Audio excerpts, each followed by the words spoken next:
नाथ मुझने मति शुद्ध देजो, हइये सदा सेवक भाव रहजो। छो शब्दो मारा पण आप आवीने कहजो, राजी थई अक्षर भाव देजो, राजी थई अक्षर भाव देजो। श्री स्वामिनारायण भगवाननी जय। सियावर रामचंद्र भगवाननी जय। उमापति महादेवनी जय। दरेक दिव्य हरिभक्तों ने धनुर्मास प्रवचन माळाना जय स्वामी नारायण। आज आपणे एक एवा भक्तराजना जीवन प्रसंगो सांभळवा जई रह्या छीए। आम तो छेल्ला 12 दिवसथी આપણે આ ધનુર્માસ મહિનાની અંદર એક વિવિધ ભક્ત રત્નોના એ જીવન પ્રસંગો સાંભળીને એક ધન્યતા અને દિવ્યતાનો અનુભવ કરી રહ્યા છીએ અને ખરેખર કંઈક ને કંઈક આપણે એમાંથી પ્રેરણા લઈએ છીએ અને એવી એકાંતિક સ્થિતિ પહોંચવા માટે આપણે ઘણા બધા સમયથી પ્રયત્નો પણ કરીએ છીએ અને ખરેખર આ ભક્ત રત્નોના જ્યારે જીવન પ્રસંગો જ્યારે સાંભળીએ ને ત્યારે આપણને ખ્યાલ આવે કે ખરેખર પોતે કેવી ભાવનાથી અને કેવા અનન્ય ભાવથી મહારાજ સાથે જોડાયેલા હતા। તો આજે આપણે એવા એક બંધિયાના જાડેજા મુળુભા બાપુ એમના જીવન પ્રસંગો સાંભળવાના છે અને આ જીવન પ્રસંગો સાંભળીને આપણને પણ ખ્યાલ આવશે કે ખરેખર જો શ્રીજી મહારાજને આપણે પ્રસન્ન કરવા હોય ને તો આપણે આવા ભક્ત થવાનું છે, આવો અનન્ય ભાવ અને ભક્તિ સાથે જોડાવાનું છે। આમ તો કાઠિયાવાડની અંદર બંધિયા નામનું ગામ અને ત્યાં રામાનંદ સ્વામીના એક શિષ્ય વસતા અને એમનું નામ દરબાર મુળુભા એમનું નામ। હવે આ જાડેજા મુળુભા જે બાપુ હતા આમ તો એમનું ગામમાં મોખરે નામ હતું અને રામાનંદ સ્વામી થકી એમને સત્સંગ પ્રાપ્ત થયો અને કથા વાર્તા સાંભળે અને એમનો નિત્ય સમાગમ પણ કરે અને રામાનંદ સ્વામીના પાછા કૃપાપાત્ર શિષ્ય પણ બની ગયા। હવે રામાનંદ સ્વામી પાસે મુક્તાનંદ સ્વામી દીક્ષા લેવા માટે આવ્યા એટલે એમને તો બંધિયાના છે ને મુળુભા જે બાપુ હતા એમની પાસે ખેતી કરવા રાખેલા હતા। તો જો આ મુળુભા અને જે આ મુક્તાનંદ સ્વામીનો પણ આપણે થોડોક ઇતિહાસ ને વૃત્તાંત જોઈએ કે વાત એમાં શું બની હતી।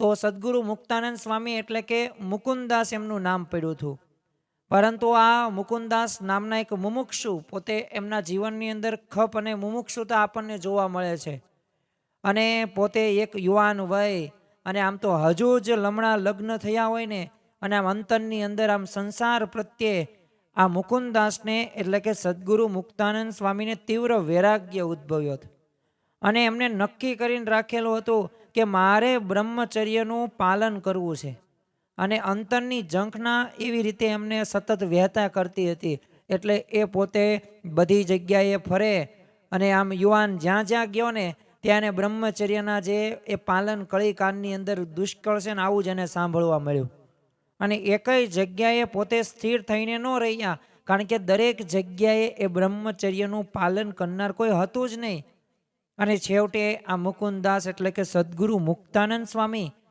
પોતે એ વૃક્ષ ઉપર ચડીને આત્મહત્યા કરવાનું વિચારે છે અને એમ કે મારે બ્રહ્મચર્યનું પાલન જો ન કરી શકાય તો આ જીવન શું કામનું। અને પોતે આવામાં અચાનક જ તે એમને આકાશવાણી સંભળાય કે તું સરદાર જા અને તને ભગવાન મળશે અને આમ 3 વાર સાંભળ્યું ને પછી તો એવો આત્મવિશ્વાસ એને જાગી ગયો ને તો પોતે મુકુંદાસ ત્યાંથી સરદાર આવે છે અને અહીંયા તો શ્વેત વસ્ત્રધારી રામાનંદ સ્વામીનો એમને યોગ થાય છે। હવે પ્રથમ તો જે ગુરુ પાસે એ રહેતા એની રજા ચિઠ્ઠી લઈને આવવાનું રામાનંદ સ્વામીએ કહ્યું કે હું તને એમ નામ ન રાખું અને રજા ચિઠ્ઠીને લઈને મુકુંદાસ તો આવે છે પોતે અને મુકુંદાસ એમાં પણ પોતે એક બુદ્ધિ ચાતુર્ય વાપરે છે। એ જેટલું પણ અનાજ હતું ને એ સદાવ્રત ચાલતું હતું એમના ગુરુનું એટલે બધુંય દેવા માંડ્યા એટલે ગુરુ કે આ તો ભાઈ ગાંડો થયો છે એટલે ત્યાંથી એને તગડી મૂકે છે અને રજા ચિઠ્ઠી લખી દે છે અને રજા ચિઠ્ઠી લઈને આવે છે પણ હજુ પણ ગુરુએ તો એને તાવણીમાં લીધો જ હતો એટલે ગુરુ રામાનંદ સ્વામીએ તેને કીધું કે જો તમારું મન ધાર્યું કરવું છે કે પછી એ અમારી તમારે આજ્ઞા પાળવી છે। તે મુકુંદાસે હાથ જોડીને કીધું પ્રભુ તમે જેમ કહો ને એમ હું કરવા માટે તૈયાર છું। તે રામાનંદ સ્વામીએ ઉપદેશ આપ્યો કે જો આ બાજુના જ ગામમાં છે ને બંધિયામાં એક દરબાર મુળુભા રહે છે, એમની ખેતી તમે સંભાળો ને હળ આંકો અને મુકુંદાસને તો એ મોક્ષનો ખપ હતો જ તે. એટલે મૂળુભાની ખેતી કરવા મોટે જાય છે બંધિયા. અને આ મૂળુભા દરબાર તો રામાનંદ સ્વામીના તે પોતે અનન્ય ભક્ત હતા. અને એમની પત્ની આછુબાઈ, નાના ભાઈ જેહાજી અને એમની બહેન લખુબાઈ, આખો પરિવાર સ્વામીને ભગવાન તરીકે પૂજતો.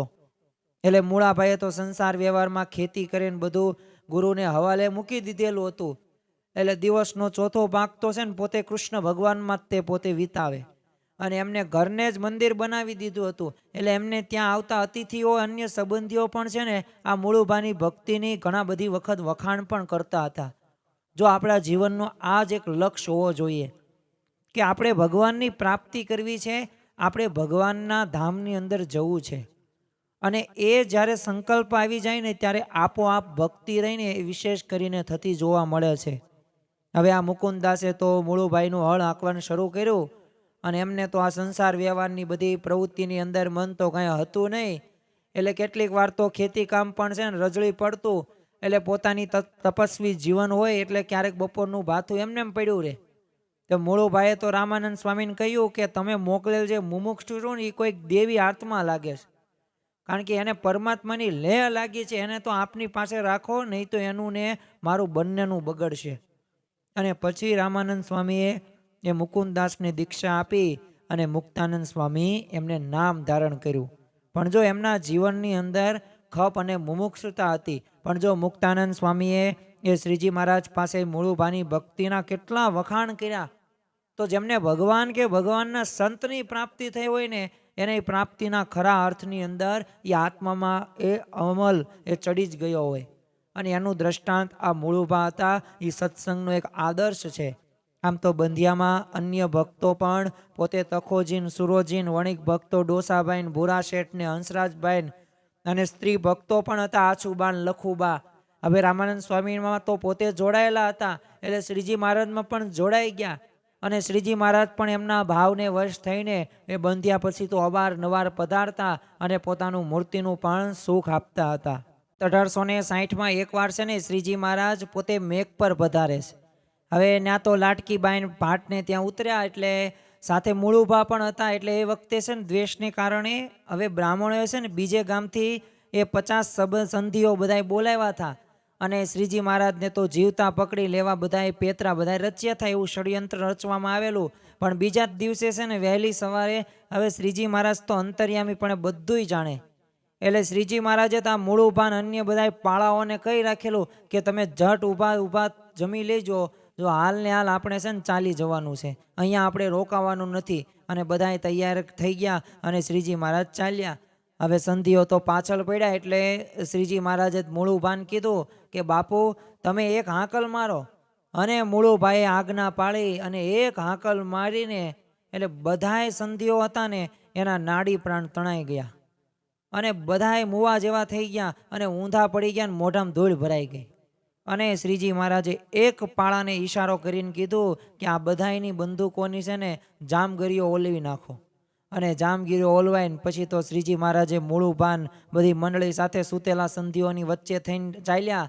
અને શ્રીજી મહારાજ તો ઘણા દૂરથી નીકળી ગયા. અને પછી એમના સંકલ્પે આ સંધિઓ હતા ને પોતે સચેત થયા.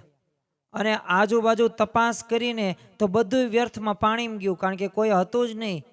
અને શ્રીજી મહારાજે મૂળુભાની હાંકમાં એવી શક્તિ મૂકીને કે એક સાથે ત્યારે એ 50ને સમાધિ થઈ ગઈ. તો જો આવો ચમત્કાર પણ આ મૂળુભા થકી એ બધાને જોવા મળ્યો હતો. અને મૂળુભાને પણ ત્યારે સાક્ષાત એ ભગવાનપણાનો તો અનુભવ એમને પહેલેથી હતો જ તે. પણ હવે એવો પાકાભાઈએ નિશ્ચય થઈ ગયો. એકવાર શ્રીજી મહારાજ હવે ગોંડલથી સરદાર જવા માટે નીકળ્યા હતા.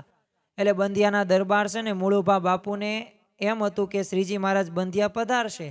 એટલે શ્રીજી મહારાજનો સન્મુખ આવવા નીકળ્યા. એટલે એમને શ્રીજી મહારાજ દૂરથી આવતા જોયા ને એટલે તરત જ તે છે ને પૃથ્વી ઉપર પડીને દંડવટ કરવા લાગ્યા. તે શ્રીજી મહારાજ નજીક આવ્યા ને એટલે એમના ઘોડાની એ સરક પકડીને પ્રાર્થના કરી કે પ્રભુ બંધિયા પધારો, રાહ જોઈને જ હું બેઠો છું. હવે આવી રીતે મહારાજને વાત કરી. હવે એ સાંભળીને શ્રીજી મહારાજે કીધું કે અમે પણ છે ને ગોંડલમાં તમારી રાહ જોતા હતા કે બાપુ પધારશે, પણ ગોંડલ ક્યાં છેટું છે, પણ તમે તો અહીંયા જ બેસી રહ્યા. તો મૂળુભા તો બાપુને થયું કે આપણી કંઈક ભૂલ તો થઈ ગઈ છે. એટલે એને ક્ષમા માગી અને શ્રીજી મહારાજને ફરીથી પ્રાર્થના કરી, પરંતુ શ્રીજી મહારાજે કહ્યું કે અમારે એ સરદાર પહોંચવું છે, એટલે આ વખતે તો અમે નહીં આવીએ. પણ જો મુળુભા બાપુ તો શ્રીજી મહારાજને એમ છોડે એમ કાંઈ હતા નહીં. એટલે એમને તો કહ્યું કે જો પ્રભુ, જે દંડ દેવો હોય ને તે દેજો, પણ અમારી વિનંતી તમે સ્વીકારો. અને શ્રીજી મહારાજે એમનો આગ્રહ જોઈને કીધું કે ભલે એક શરતે અમે બંધ્યા આવીએ, પણ પછી તમારે અમારા ભેળા પાછું ચાલવું પડશે. અને મુળુભાઈએ તો કબૂલ થયા અને પોતે શ્રીજી મહારાજને સંઘ સાથે બંધિયાને માર્ગે ચડ્યા. અને બંધિયા ગામમાં તો હરિભક્તો શ્રીજી મહારાજની સન્મુખ જ આવ્યા હતા. વાંચતે ગાજતે શ્રીજી મહારાજને બંધિયા ગામની અંદર પધરાવે છે. જો ભક્તિ હોય ને જે વ્યક્તિના જીવનની અંદર, એ આપણને દેખાય આવે. અને ભક્તિએ કરીને જ ભગવાન એ વશ થાય છે. અને આવી ભક્તિએ બંધિયાના ગામના લોકો અને આ મુળુભા પણ પોતે એ કરતા હતા. હવે શ્રીજી મહારાજ તો જૂઠા શેઠને ઘેરે ઉતર્યા અને સંધ્યા તાણું થયું એટલે આરતી ને ધૂન ને ભજન બધાએ કર્યા. તે એટલામાં થાળ થયો એટલે શ્રીજી મહારાજ તો જમવા પધારે છે, તો બધા કાઠી દરબારો છે ને સાથે જ હતા. હવે એમને પણ જમાડ્યા અને રાત્રે જ્ઞાન ગોષ્ઠી કરી અને શ્રીજી મહારાજ પછી પોટી જાય છે. તો સવારમાં ત્યાંથી છે ને વહેલા નીકળીને એ કોટડા અને ભાડવા થઈને શ્રીજી મહારાજ સરદાર પધાર્યા. તો આમ એક દિવસ માટે છે ને શ્રીજી મહારાજે મુળુભાનો એ ભક્તિભાવ સ્વીકારવા એ બંધિયા પોતે પધારેલા હતા. તો જો આપણે ભગવાનને વશ કરવાના, જો નારદજી એ આપણને આ જ વાત કરે છે. તમે જુઓ કે પ્રહલાદ પણ 10,000 વર્ષ સુધી ભગવાન સાથે યુદ્ધ કરે છે, પણ ભગવાન જીતાતા નથી. પોતે આત્મહત્યા કરવા માટે તૈયાર થઈ જાય. પણ ભગવાને કીધું કે એમ કાંઈ હું જીતા એમ નથી, એ મને વશ કરવો હોય ને તો ભક્તિએ કરીને જ હું વશ થાઉં છું. અને પ્રહલાદજીએ 6 માસ સુધી તપ કર્યું અને ભગવાન વશ પણ થઈ ગયા. તો જો આપણે પણ ભગવાનને વશ કરવાના છે, આપણે પણ આ જન્મ આપણો છેલ્લો જન્મ કરવાનો છે. અને સંવત 1860માં તે શ્રીજી મહારાજ બધાએ સંતો ભક્તો સાથે બંધિયા પધાર્યા હતા. તો શ્રીજી મહારાજે તો મૂળુભાન વ્યવહારનું બધું પૂછ્યું. એટલે એમણે કીધું કે પ્રભુ, આપે જરૂર પૂરતું આપ્યું છે ને, એટલે વધારે મેળવવા એ હાય હોય કરવી નથી. અને આપની ખૂબ દયા છે અને આપનો આશરો છે, તો મારે શું ચિંતા કરવાની. તો શ્રીજી મહારાજ સાથેના જે ભક્તોને કીધું કે જો સાંભળો, હરિભક્તે વ્યવહારમાં નાની શી વીટમણા આવે ને તો તરત આકુળ વ્યાકુળ થઈ જાય. પણ આ જુઓ તમે મુળુભા, એમને સંસાર વ્યવહારની કંઈ ફિકર જ નથી, તો એમનું ગાડું ભગવાન ચલાવે છે. જો એમની ભક્તિમાં ક્યારેય ઓટ આવી નથી. અને 8 પહોરમાંથી તો 2 પહોર એટલે કે 6 કલાકનો સમય તો એ ભગવાનની ભક્તિમાં જ ગાળે છે. અને પછી એમની ચિંતા ભગવાનને હોય જ તેને. અને શ્રીજી મહારાજે એ ખરેખર આ જે બંધિયાના જાડેજા મુળુભા બાપુના આવી રીતે વખાણ કર્યા. અને એ ખરેખર શ્રીજી મહારાજની વાણી છે ને એ બધાએ પણ અંતરમાં ધારી લીધી. તો આખું જીવન એમનું એ ભક્તિમય આપણને જોવા મળે છે. જો ભગવાન તો ભક્તિ જ આપણી સ્વીકારે છે ને અંગીકાર કરે છે. એટલે આપણે જેમ બને જેવી જે સમય મળે ને એ સમયે ભગવાનનું ભજન કરી લેવું. એકવાર શ્રીજી મહારાજ છે ને સંતો ભક્તો સાથે પોતે બંધિયા પધારે છે. હવે ડોસાભાઈ વણિકને ત્યાં ઉતરે છે ને મૂળુભાન બધા હરિભક્તો સભામાં બેઠા હતા. તો એ વખતે છે ને કથા પ્રસંગની અંદર મૂળુભાઈએ છે ને શ્રીજી મહારાજને એક પ્રશ્ન પૂછ્યો કે મહારાજ, જેણે એકવાર આપનો ભગવાનપણાનો નિશ્ચય જીવનમાં દ્રઢપણે કર્યો હોય અને આપના સંતોને અક્ષરધામના મુખ તરીકે જાણ્યા હોય, તો પછી એનાથી જાણે અજાણે નિયમ લોપ થઈ જાય અને સત્સંગ થકી પડી જાય, પછી એની અંતકાળે કેવી ગતિ થાય છે. હવે શ્રીજી મહારાજને આવો પ્રશ્ન પૂછ્યો. જો આ પ્રશ્ન ઉપરથી એ આપણને આ મૂળુભાની સ્થિતિ આપણને ખ્યાલ આવે છે કે પોતે કેવા જિજ્ઞાસા વૃત્તિ હતી, જ્ઞાનના પોતે પીપાસક હતા. કારણ કે તો જ આવા પ્રશ્નો પૂછી શકે, બાકી પ્રશ્નો પૂછી ન શકે. અને શ્રીજી મહારાજે કહ્યું કે સાંભળો સંતો ભક્તો, જાણતા કે અજાણતા પણ એ દાંત તળે જીભ કચરાય ને તો શું થાય? તો મૂળુભા તમે જ કહો. તો મૂળુભા કે મહારાજ, જીભ કચરાય ને તો બહુ કષ્ટ થાય. ત્યારે કીધું કે બસ એમાં જ્ઞાનીને ઓછું ને અજ્ઞાનીને વધુ કષ્ટ થતું હશે ને તો પછી તો એ તો પ્રભુ બધાને સરખું જ થાય ને. મૂળુભાઈ આવું કીધું. ત્યારે શ્રીજી મહારાજે વાત કરી કે જેને પણ ભગવાનનું જ્ઞાન થયું હોય ને તો એને નિયમ લોપે ને ભગવાનનું જ્ઞાન જેને નથી થયું ને એ નિયમ લોપે ને એમાં પણ એવું જ છે. ઉલટું ભગવાનના માર્ગે તો ભગવાનને યથાર્થ જાણ્યા પછી જો નિયમ લોપે ને તો વધુ એ પાતક લાગે છે. અજાણે તો નિયમ ભંગ થાય ને તો ભગવાનની સ્તુતિ થાય ને ભગવાનને એના ગુના માફ પણ કરે, પણ ભગવાનની ભક્તિ સ્તુતિ કરતો કરતો પણ જાણી નિયમ લોપે ને તો એના હાથ ભગવાન એ છોડી દે છે. કાળ કર્મ માયાના વમળની અંદર ફસાઈને પોતે નર્ક યાતનાને ભોગવે છે. અને ભગવાનનો જો નિશ્ચયપૂર્વક યથાર્થપણે એ જો જીવનમાં એ થયો હોય ને તો જ ધર્મનિષ્ઠા રહે છે.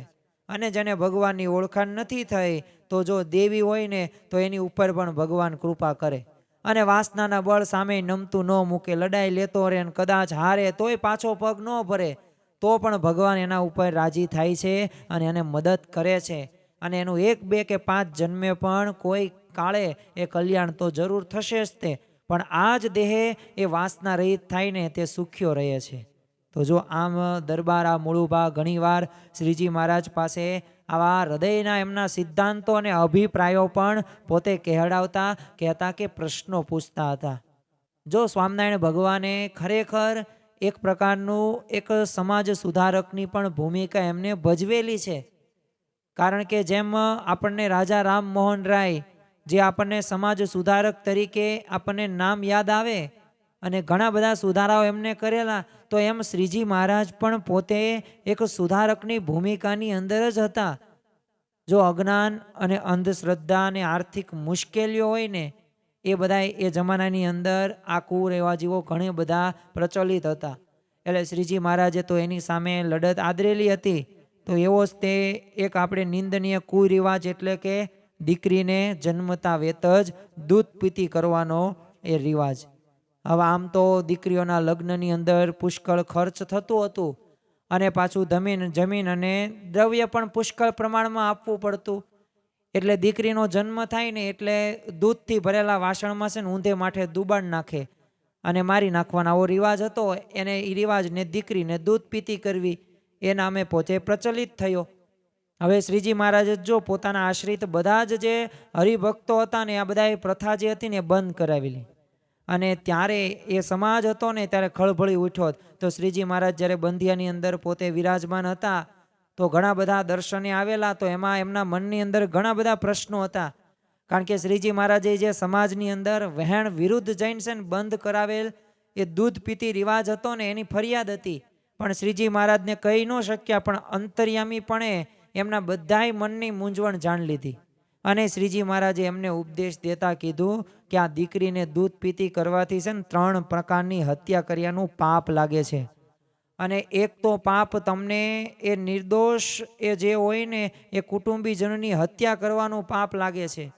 અરે બીજું તો તમે બાળની હત્યા કરો છો એટલે બાળ હત્યાનું પાપ લાગે છે. અને ત્રીજું જે પાપ રહ્યું ને એ તો નિસહાય એ અબળા હત્યા સ્ત્રી હત્યાનું પાપ લાગે છે. એટલે આવું અપકૃત્ય કરીને તમે પાપમાં નહીં પડતા. અને ત્યારે બધાએ કીધું કે મહારાજ શું કરીએ, દીકરીને પરણાવવા પાછળ કેટલું બધું પુષ્કળ ખર્ચ થાય છે અને પહોંચી શકાતું નથી અને પૈસા ક્યાંથી કાઢવા. એટલે ન છૂટકે અમારે આ દૂધ પીતી કર્યા વિના છૂટકો જ નથી.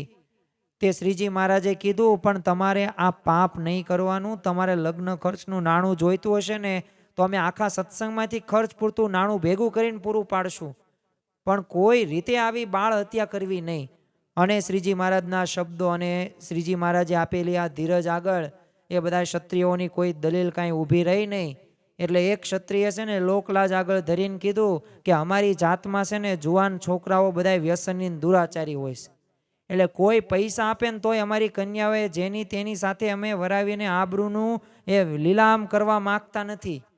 તે શ્રીજી મહારાજ તો ઢોલિયા ઉપર આમ હાથ પછાડીને પોતે સત્તાવાહી સૂરની અંદર ભવિષ્યવાણી ઉચ્ચારી કે અમે તમારી જવાબદારી લઈએ છીએ, તો શું તમારી દીકરીઓ માટે સારા છોકરા પૂરા નહીં પાડી શકીએ?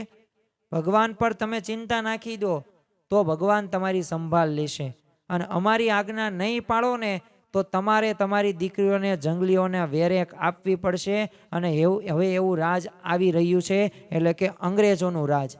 અને કાયદો અને સત્તા વડે તમને એ લૂંટફાટોનો ધંધો છોડાવશે અને આ બધા કુરિવાજો પણ મુકાવશે. અને તમારે ન છૂટકે મૂકવું પણ પડશે. એટલે અમારી આજ્ઞા પાળીને રાજીપો લઈ લો અને માળા લઈને ભગવાનનું ભજન કરો, ભગવાન તમારી સહાય કરશે, મદદ કરશે. આજે તો આવી બધી વાતો કરી અને સમજણની એટલે બધાને અંતરની આંખ ઉઘડી ગઈ. એટલે એમને શ્રીજી મહારાજના શબ્દોમાં છે ને શ્રદ્ધા તો બેઠી. એટલે એમને આજ્ઞા માથે ઉઠાવવાનું પછી વચન એ લીધું. હવે આવી જ તે એક બીજું કલંક છે ને એવું હતું સતી પ્રથાનું. હવે એ જમાનાની અંદર છે ને સતી થવાનો ચાલ બહુ પ્રચલિત હતો. એમાંય બંગાળ ને બિહાર ત્યાં તો સતી પ્રથા ખૂબ પ્રબળ હતી. અને એમાંય કાઠિયાવાડમાં પણ ઘણા બધા એ સતી પ્રથા ચાલુ જ તે જોવા મળતી હતી. અને એ વિશે શ્રીજી મહારાજે એ બધાને કીધું કે આ સ્ત્રીએ સતી થવું ને એ આત્મહત્યા કરવા જેવું પાપ છે. અને અમારો મત તો એ જ છે કે તીર્થના મહાત્મ્ય કરીને, એ પતિના મહાત્મ્ય કરીને કે લાજ શરમે પણ સતી થવા રૂપ આત્મહત્યા કરવી નહીં. અને કોઈ પણ સ્ત્રીએ પુરુષોને સતી થવા પ્રેરવી પણ નહીં. અને સ્ત્રીને સતી થવાની ફરજ પાડવી એ સ્ત્રી હત્યા કરો બરોબર જ છે. એટલે જે સમજુ હોય ને, જે શાણી સ્ત્રીઓએ તો પોતાના ધણી મરી જાય ને તો નાસી પાસ થયા વગર બસ પરમેશ્વરને પતિ ભાવે સેવવાના છે. અને એક પરમેશ્વરના વિશે પણ એ પતિવ્રતાની એ દ્રઢ ટેક રાખીને પોતાના ભાઈ કે પુત્ર કે પિતા કે સસરા, હવે એની આજ્ઞામાં રહીને ભગવાનનું ભજન કરવું. અને સતી થનારનો મોક્ષ થતોય નથી, કારણ કે આત્મહત્યાથી એ જીવની છે ને અવગતિ થાય છે. માટે દુર્લભ મનુષ્ય દેહ મળ્યો છે તો ત્યારે મોક્ષનું સાધન તમે સિદ્ધ કરી લેવું. અને જો ક્ષત્રિયોએ શ્રીહરિની આજ્ઞા પછી તો મસ્તક ઉપર ચડાવી બધાય લોકોએ, અને મૂળુભાના દરબારમાં પણ શ્રીજી મહારાજે એ સર્વે ક્ષત્રિયોને એક મહા અનર્થમાંથી એ પછી ઉગારી લે છે. સંવંત 1865ની અંદર હવે આમ તો છે ને લોલંગર બાવાની ઉપાધિ એ સમાવવા માટે બધાએ કાઠી હરિભક્તોએ છે ને શ્રીજી મહારાજની આજ્ઞા માંગી. અને પછી જય સ્વામિનારાયણનો ઉદ્ઘોષ કર્યો. અને દરબારો અને પાર્ષદો તો બહાર મેદાનમાં આવ્યા. તો એમાં સૌથી મોખરે છે ને બંધિયાના મૂળુભા દરબાર હતા. અને તેઓ તો શસ્ત્ર અસ્ત્ર સારી રીતે પોતે વાપરી પણ જાણતા. એવા એ પોતે કાઠીઓને જોઈને તો કેવળ આમ શસ્ત્ર ધારીને આમ બીજાને એ ડરાવનારા અને શસ્ત્ર વાપરવાની આવડત વિનાનાય તે શસ્ત્રધારી બધાએ બાવો બીક્યા અને ત્યાંથી પોતે નાસી જાય છે. એટલે ભક્તો અને પાર્ષદો તો પછી પાછળ પડ્યા. અને એમાંના 4 મોટેરાએ તો ચોકમાં જ ધરાશાયી કરી નાખ્યા. અને આ જોઈને પાછા બીજા પણ ભાગે છે. અને લોલંગરને પણ લાગ્યું કે આ જોત જોતામાં તો અનેકને આ રેશી નાખનારા કાઠી દરબારોનો પંજામાં તો આવી ગયા ને, તો આજે નક્કી જમદ્વારના દર્શન થવાના છે. અને તેની લોઢાની સાંકળ હાથમાં લઈને એવા ભાગે છે. મૂળુભા દરબાર તો રાજા રામસિંહ, ભગુ ખાંટ ને સોમલા ખાચર ને ભગુજી, આ બધાએ પાર્ષદોની અને કાઠીઓની જીત થાય છે. અને શ્રીજી મહારાજે એમના ઉપર એ ખૂબ પ્રસન્નતા પણ વરસાવી. આમ તો અક્ષર બ્રહ્મ ગુણાતીતાનંદ સ્વામી એ કથા પ્રસંગની અંદર છે ને મૂળુભાને શૂરવીર તરીકે ઘણીવાર યાદ કરતા. અને પાછા કહેતા પણ ખરા કે આ મૂળુભાની એ આંગળી છે ને કમાણમાં પીલાઈ ગઈ ને પણ અરર કર્યું નહીં. એમ શૂરવીર હોય ને એના જીવમાં કાંટો આવો હોય. અને જો આવા શૂરવીર અને શ્રીજી મહારાજના અનન્ય નિષ્ઠા અને સમર્પણ ભાવ ધરાવનારા પણ જગતથી અનાસક્ત મૂળુભા ગરાસિયા એક અદના, એક ભક્ત, એક સત્સંગ ઇતિહાસમાં છવાયેલા એ રહેશે. અને ખરેખર આ મૂળુભાના જે બહેન હતા એ લખુબા એમનું નામ, હવે એમને રાજકોટ વરાવેલા. તો એમણે પણ શ્રીજી મહારાજના અતિ સ્નેહ હતો. એટલે શ્રીજી મહારાજ જ્યારે જ્યારે ગોંડલ ને રાજકોટ જતા એટલે પોતે દ્રઢપણે એ શ્રીજી મહારાજ એમના ઘરે જાય જ તે લખુબાના ઘરે. અને શ્રીજી મહારાજની એ પ્રગટ ઉપાસના એમનામાં એટલી બધી પતિવ્રતાની ટેક હતી. એટલે શ્રીજી મહારાજની કૃપાથી તો પોતે યોગ સિદ્ધિ પામ્યા હતા. અને જેસાજી બંધિયાના જાડેજા દરબાર હતા. અને પોતે મૂળુભા બાપુના નાના ભાઈ થાય. આમ તો જેસાજીના લગ્ન હતા એ ભગવાનંદ સ્વામીની બહેન સાથે થયેલા. એટલે ત્યાર પછી એમને બંને સંસાર ત્યાગી શ્રી હરિની સેવામાં ગઢડા આવીને રહ્યા. હવે આ જેસાજીની સેવાથી તો શ્રીજી મહારાજ એના ઉપર બહુ પ્રસન્ન થઈ ગયા. અને સહેજે પ્રસન્નતાથી છે ને અન્યના અંતરમાં પ્રવેશ કરી શકવાનું એમને ઐશ્વર્ય એ શ્રીજી મહારાજે આપ્યું. અને હંમેશા શ્રીજી મહારાજના બાજુમાં જ હોય. હવે અગર છે ને શ્રીજી મહારાજની પાછળ ઊભા હોય ક્યારેક તો, અને શ્રીજી મહારાજ જે મંડળના વખાણ કરે ને એટલે તરત જ તે ભક્તોના છે ને અંતરમાં પ્રવેશ કરે.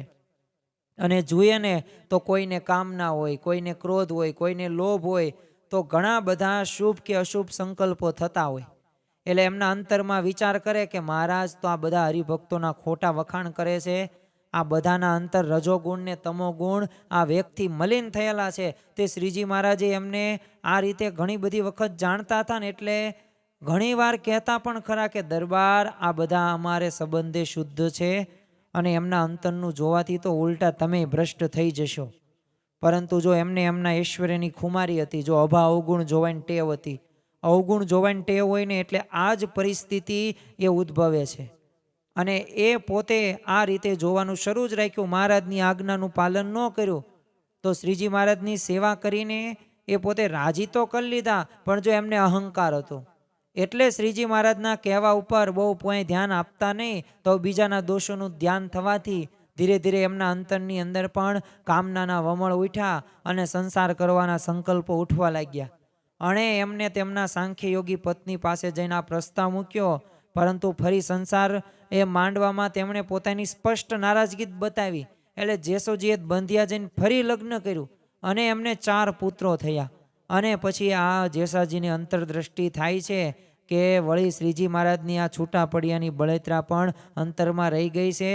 એટલે શ્રીજી મહારાજના ધામમાં પધાર્યા પછી તો જેસાજી પાછા સંસારનો ત્યાગ કરીને એ ગઢપુર સેવામાં આવી ગયા અને એમ જીવનના છેલ્લા શ્વાસ સુધી એ મંદિરની સેવા કરી અને અંતે તેઓ ગઢપુરમાં જ પોતે અક્ષર નિવાસી થયા. તો આ પણ એક જેસાજીના જીવનમાંથી આપણને જોવા મળે. આમ તો જેસાજી એટલે આપણે જોયું એમ કે મૂળુભાના બહેન લખુબા, હવે એમના જ ત્યાં પતિદેવ, આ એમનું નામ જેસાજી હતું. તો ખરેખર આ મૂળુભા બાપુના જીવનમાંથી આપણને ઘણા બધા પ્રસંગો આપણને કંઈક નવી પ્રેરણા આપે છે, કંઈક નવા શુદ્ધ પવિત્ર વિચારો આપે છે. અને આપણે પણ આપણા જીવનની અંદર આવી રીતે ભક્તિ કરીને ભગવાનને પ્રસન્ન કરવાના છે.